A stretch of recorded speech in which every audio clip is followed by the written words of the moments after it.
Hi, this is David again, trying to keep a straight face, and I can't. I just can't. This is the comedy act of the century, maybe the millennia, the Mormon Church. I want to do this video on the day of rest, Sunday. In the Mormon temple, they have a movie, and it shows that God created everything on different days, and then, of course, on Sunday, the seventh day, He rested. Well, the Mormons believe very strongly, it is in their doctrine, that Sunday is a day of rest. And you don't work on Sunday, you don't go anywhere on Sunday, you go to church, but basically you don't buy anything. You don't go into a store, you don't buy gas, you don't buy food, you don't buy diapers, you don't buy medication. If you need those things, you should have got them before, and the Holy Ghost should have told you you were going to need medications. You're obviously not living the gospel because you had to go get medicine for a child on Sunday, or diapers. um, I laugh because I used to believe this crap. I'm so embarrassed. I'm so embarrassed. I have a good education. I have a certain amount of intelligence.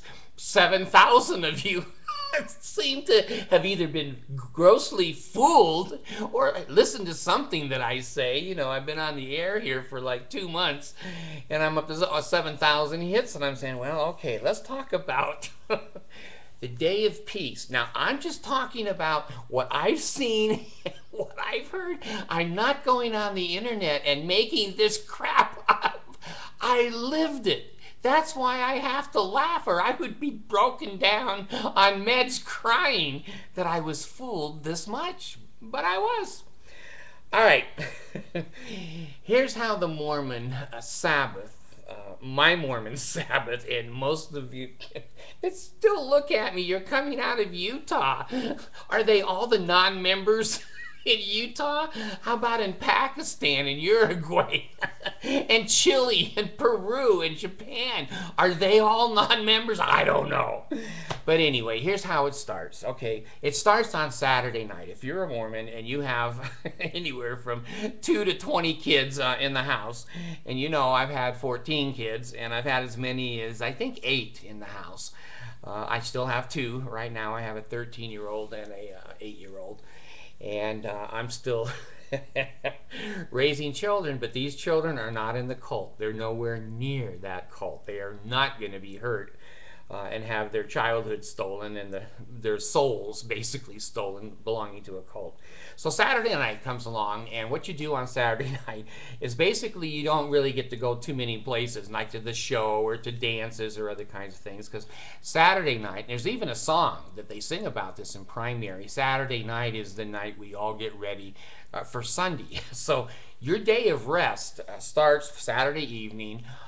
You're ironing your white shirts and your tie and your pants that you couldn't afford to take to the dry cleaners for a year and a half, but you can get the wrinkles out of them. It makes it look, better. And washing the kids' clothes, and the kids are all getting in and getting baths, and they're rotating through the bathroom. And so probably from, I don't know, maybe 5:30 to who knows when you can get all those kids to go to sleep. You're getting ready for your day off. So you're planning your day off, okay? So it takes up part of most of your Saturday evening to plan for your day off. Now, if you're a member of the Mormon Church, you probably have a lesson to give on Sunday morning, and you now are studying a manual and making little puppets or doing crafty little things so that when your lesson comes up in church tomorrow, you'll be prepared. And so your wife might be having a talk, you might be having a talk, and 1 or 2 of your kids are having a talk in primary. You don't know. This just rotates all the time. So your Saturday night is the beginning of your day off and your day of rest. So here you are at 10:30, 11 o'clock, preparing your lessons. and reading your scriptures and correlating and making ready for Sunday. Well, Sunday starts real early because you have babies and they're always up and crying by 6 a.m., maybe even earlier. So you've got a 3 or 4 month old baby and the baby's crying. And so mom jumps out of bed and she's going to try to get a bottle or sit down and breastfeed the baby. And of course, when that one starts crying, the other 200 get up.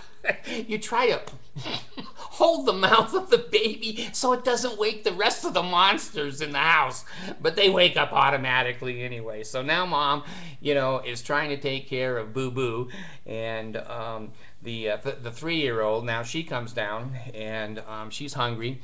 She wants mini pancakes. She always wants mini pancakes, so she's yelling at Dad, mini pancakes, mini pancakes. And so Dad's trying to go out and look like a good father, and he's trying to help because Mom's busy with the baby. So he's cooking mini pancakes, and we men usually use smoke detectors as a timer. When the smoke detector goes off, the pancakes are done. We know that.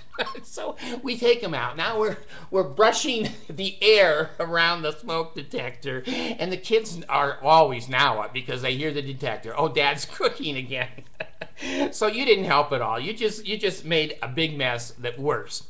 And so you sit down, and now the 3-year-old looks at you. She goes, Dad, they're burned. And you go, I know. That's the way Jesus wants them. When you eat them burned, you go to heaven. Oh, okay. So she starts eating these rancid burned pancakes. Because she wants to go to heaven too. She wants to go to heaven too. Okay. Now the 9-year-old boy comes down, and you smell something kind of funny, and you say, Charlie, didn't you take your shower last night? And he goes, no. She's all right. Go in now. Take your shower now. So he runs into the bathroom, and he's tying the bathroom up now, and he's taking his shower.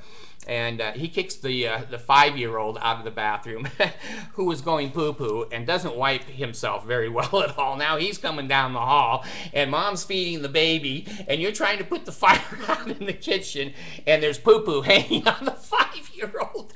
So you say to the daughter, she's 15, you go, would you wipe Samuel's butt there? I don't wipe butts. And you say, you're part of an eternal family. Get over and wipe his butt. No.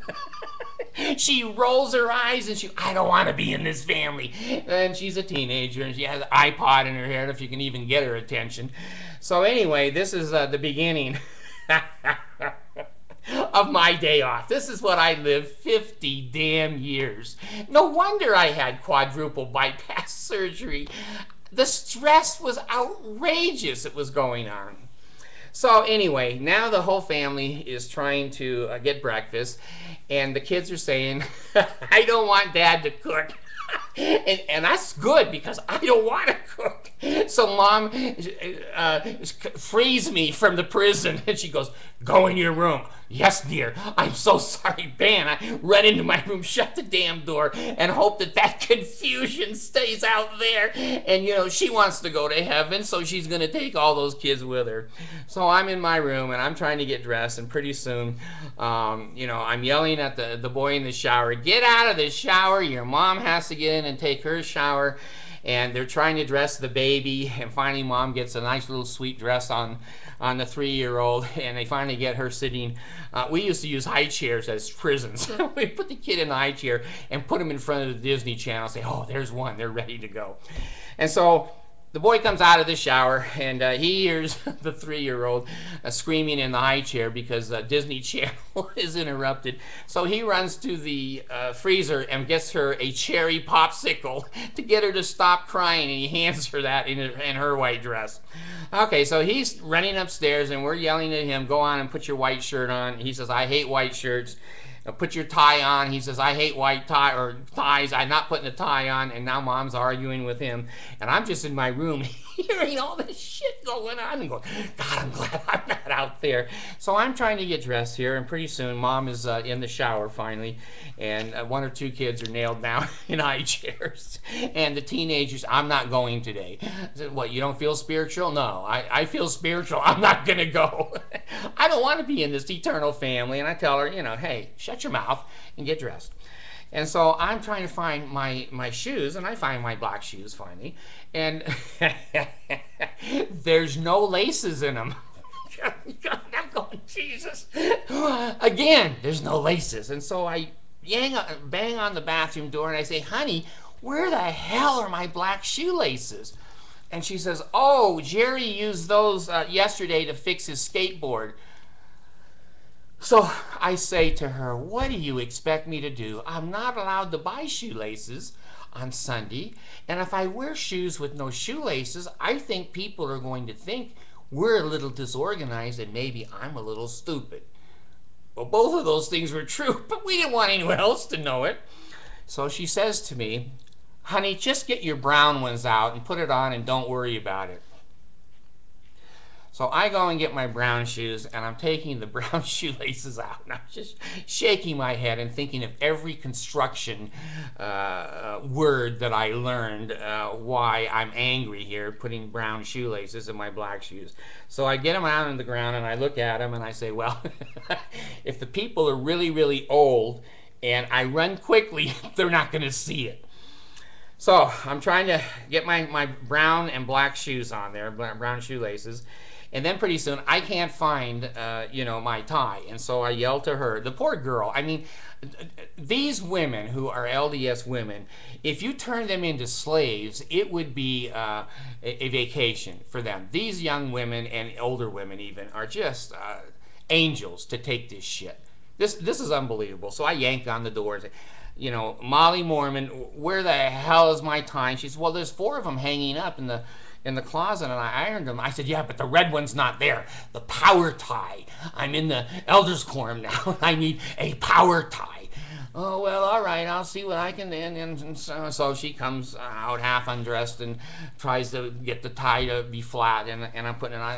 I can't tie this. I can't tie. And so she goes around, and she's tying me. She's still trying to put clothes on the 3- and 5-year-old. And the 7-year-old, he's sitting upstairs. He has his pants on, but he's not going to wear a white shirt. And the teenager... she still has her pajama bottoms on. She has all the top on right for church, but pajama bottoms. She's protesting. She's under protest. So now we're getting ready. We're getting closer. So Mom yells at the 7-year-old boy, says, go in and get Becky's bottle. We're going to have a couple of bottles in church. So he goes in. He can't find the Similac. He doesn't know the difference between Similac breast milk that she's been storing and cow's milk. And so he sees an evaporative can of milk. So he pours it in little Becky's bottle. And he goes, she'll never know. And Dad will never know. They'll never know that I pulled this crap. So he puts the bottles in the diaper bag. He puts $5 worth of disposable diapers in the diaper bag. And somehow we scream at the teenager to get her pants on or her dress on and not her pajama bottoms. And the baby has stopped crying temporarily. And we're all ready to go out the door. And Mom goes over to little 3-year-old who's watching TV in her high chair. And Mom turns in the front of her and looks. The baby looks like she's been to the temple. Her neck has been cut. She has red popsicle all down the front of her white dress. Well, moms are cool. These Mormon mothers, I mean, they are under such enormous stress. I know why they take drugs. I take drugs just thinking about what they do. So they're clever. She has this white shawl, and she wraps it around the baby, and it drapes over the crayon, and you can't tell, or the coloring popsicle, and you can't tell. Hey, that's cool. So now the baby, she's ready to go. So here we go. We all go out to what you want to call a car. Now, I've lived this. It's what I've seen and what I've done. I paid my tithing, and this was my damn day off. So we get down to the car, and I'm scraping the snow off of it because I really think it's going to start this time. And I'm working. My hands are freezing. I have no gloves, no coat. We're just poor because the church takes 20% of everything we have.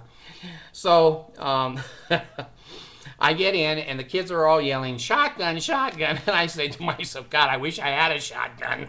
I could clean this mess up really quick. So now we get the arguments down of who's shotgun. Mom's in the back seat, up in the back window, trying to get away from the kids. Or she puts the back seat down now and she climbs in the trunk and puts the seat up. She don't want to be anywhere near this chaos and confusion. So I get in and I turn the key on and I look at the gas tank and I say, Molly, Mormon, didn't you put gas in this last night? I told you, I'm your priesthood holder. Raise your right hand to the square and tell me that I didn't tell you. I said, well, I tried to, but I couldn't get the gas cap off because Brian took the key. And the key is lost. I don't know how to take the cap off without the key. And Brian, where's the key? I don't know. When I was walking home, it fell out of my backpack. Jesus. So, okay, I have faith. The Holy Ghost is going to get us there on fumes. So I go to start the car, and it doesn't start. It's 10 below. And it barely turns over, so I know it's a battery. And I see all of my other cool friends going to the church. Their cars actually started. Mine was a piece of shit. And so, just because I had bald tires doesn't mean I didn't love my children. The church needed that money for a mall. My car didn't need real tires on it. So I flag one of my friends down and I go, hey, can you bring some jumper cables? And then he knows, he goes, it's David. Get your jumper cables. We're going over to help David, and we're going to get Jesus points. So anyway, he brings his jumper cables, and I get the car started, and then we go to church. Now, all the way to church, Mom and Dad are screaming at the children, smile and be nice and don't fight and don't hit each other because we're an eternal family and we want to look good. Image is everything to Mormons. And we want the church members and the neighborhood people not to know what this is really like in this family. So we stop, we get into the church, okay? We're sitting in sacrament meeting, and these go like 3 hours. I mean, you're there in church for 3 hours. I feel like I'm a year older after I've been to a sacrament meeting. If you want to know what boring is, go to a Mormon sacrament meeting. Go enjoy yourself. Go watch the entertainment and the recreation. So we're in the Mormon sacrament meeting there, and of course, they pass the sacrament, and that's a little bread tray and a little water tray. And we're trying to keep all these kids calm on the bench, but they see food.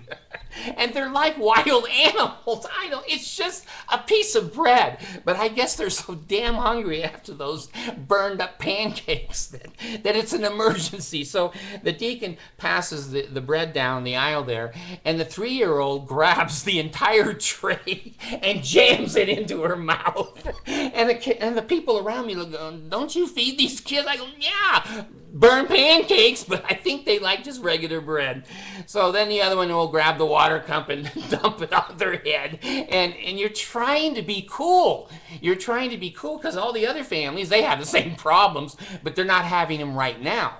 So you're the ones that are the idiots. No, okay, so we're sitting there. Now, it's Molly Mormon's time to get up and give her talk. Well, she hands the 3-month-old baby to me, and I can handle that because I got one hand on the butt of the 3-year-old who was trying to look over the back of the bench and spit on the old man and old women behind us. So I got her nailed down to the bench. And of course, the 7-year-old boy, he's doing one of these and one of these to his friends up front and trying to just give him the evil eye. But fathers don't give the evil eye as well as mothers do. So I've got the baby and I've got the 3-year-old, and hey, I got things pinned down here. And so Mom gets up and starts to talk on her talk about eternal families, and man is that he might have joy. I'm going, Jesus, this is my day off. So I'm holding the baby, and the baby starts going, I go, hey, I can handle this. Where's that diaper bag? And I get that diaper bag, and I put that bottle in her mouth. Now, a lot of these babies are breastfed babies. They don't take a lot of bottles easily. Many of the Mormon girls will go 3 to 6 months breastfeeding, and mine, of course, was breastfed. And so when I stick the bottle in her mouth, she spits it out and then cries. I go, whoa, I can handle this. So I push the bottle harder in her mouth. Now the milk is all over her face, and she spits it out. Now it's all over my suit. It's all over my nice tie, which isn't nice. And the 3-year-old now is escaping underneath the benches, and I'm trying to reach for her, and I've got Cheerios in my left hand trying to entice her back to humanity. The baby's screaming, and I gotta go, oh God, what's wrong with this milk? Well, it's canned milk. The baby knows that. I didn't. The 7-year-old boy put the canned milk in there. So I'm taking the baby out, getting past the fat people on the bench, and I'm dragging the 3-year-old, and we're going out in the foyer so I can kill the 3-year-old and just throw the baby through the wall. So anyway, now I'm sitting out in the foyer where I lived most of my life, in the foyer. And frankly, I liked it out there better because I didn't have to listen to the boring people, including my wife, give her talk. So finally, we do this for 3 hours. We go to sacrament meeting, we go to Sunday school, and then we go to priesthood and Relief Society, and we're shuffling kids back and forth. They're crapping their pants. Somebody's got to go in and fix this. Someone's got to go get a new bottle. This one, is crying and has an earache and doesn't feel well. And we go, hey, that doesn't matter. We're an eternal family. Shut your damn face and get in there and enjoy church. So then we go home, and God, it's like, coming out of a prison camp. We're so relieved that home will be better than anything. And of course, when we get home, Mormon children are not allowed to play outside on Sunday. In fact, if you're a Mormon, you can't do anything. You need to just super glue your ass down in a chair and look at a wall and super glue your mouth shut, and you're going to be fine. You're going to be fine as a Mormon. So the kids come home, and 2 of them sneak outside because there's such confusion coming up the staircase, holding the baby, dragging the 3-year-old, and the teenager looking the other way and walking backwards and say, I don't even want to walk close to you guys. I don't want people to know I'm in this family. And so the 2 of them went outside in the mud, the blood, and the beer, and they got church clothes all ruined now, and mom is screaming at them, and then the other ones are throwing their clothes down on the floor. And finally, I run in my room again because I hope I'm in trouble. And I shut the door, and I turn on the football game. And then my 7-year-old son, he'll come in and say, Dad, we don't watch football on Sunday. And I said, you're right. Mormons, we don't watch football. I was just checking the news because I think one of the authorities of the church was going to speak. Oh, okay. So he goes out. I locked the door this time and put my earphones on so he can't hear the Super Bowl going on. So that's my day of rest. And one of the reasons I think that Mormons eat themselves to death, and they're obese, one of the most obese states. They're number 1 in bankruptcies. They're number 1 in prescription drug addiction. They're number 3 in abuse. After my story, I think you can see the abuse is well founded. But that is the day of rest. For 50 years. 50 years I spent my day of rest like that, and I worked 2 full-time jobs all the time and gave 15% of my income to the Mormon church rather than buying shirts and shoes. And I went around with brown shoelaces because Monson needed my tithing for fuel for his jet. Have a happy day.